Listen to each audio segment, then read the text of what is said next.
Okay, now that we have the drywall all taped, we'll apply the bed coat to the seams.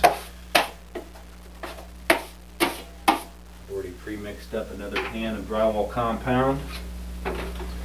We use a broad knife, which is a 10-inch knife, to cover our flat seams and our butt seams.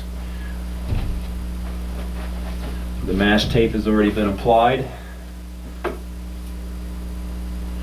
Put the right side of the knife to the surface of the drywall and lay on a heavy coat over the drywall and the tape.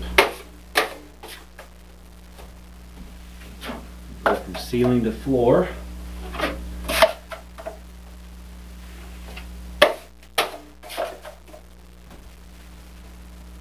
Making sure we cover the entire area with a heavy coat. We'll feather our edges, sometimes called cutting your edges.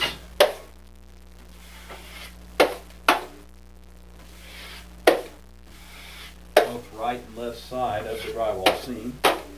Once we do that, we'll take our knife and lightly go down the center of it, putting the final smooth on it. Then we'll let that set up, and we'll go over it a second time on the next strip.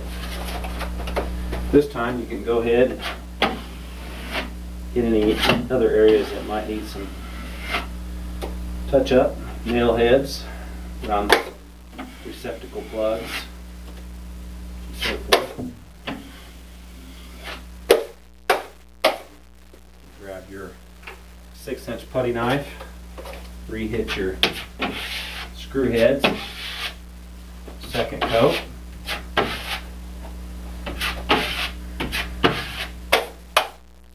can also apply a coat to one of your sides of your angles.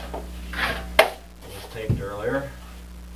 You want to do one side at a time and let that dry. And do the other side of the angle. Same principle.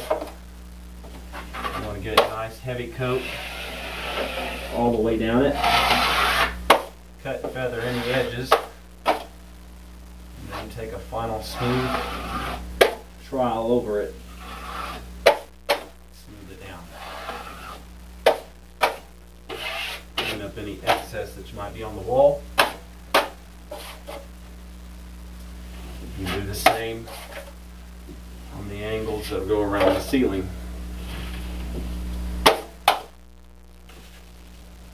Coating them in nice and heavy.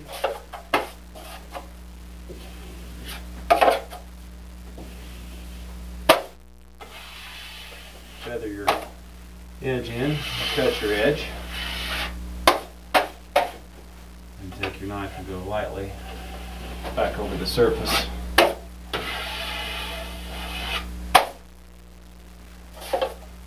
Continue on.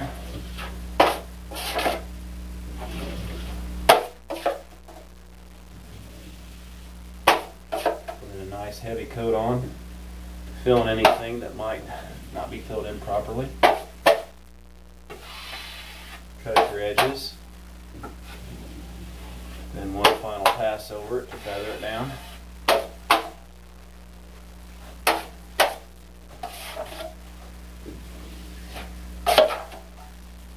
Keep on continuing down until we come to where we have ended.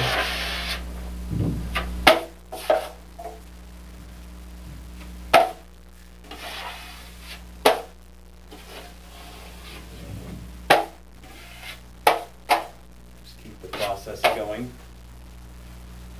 Since we are using this quick drying compound, kind of limited on how much we can do at one time. But it saves us a lot of time in the long run because it does dry so quick. I'm going to use as much as possible that we have left in our pan, use it anywhere we can. Down here we have a little seam at the bottom of the floor. The trim's going to cover a lot of it. What it don't cover, we'll just mud in and sand and paint.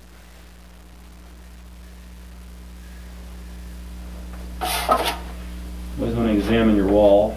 Make sure that you have hit everything that you need to hit before you discard your mud.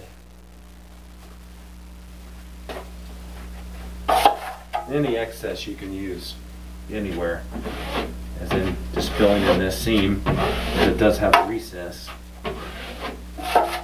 edge. And I'll come along with my broad knife, put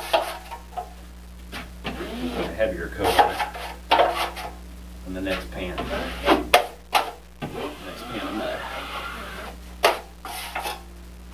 I'm almost out. Discard that, clean that up, mix a new pan.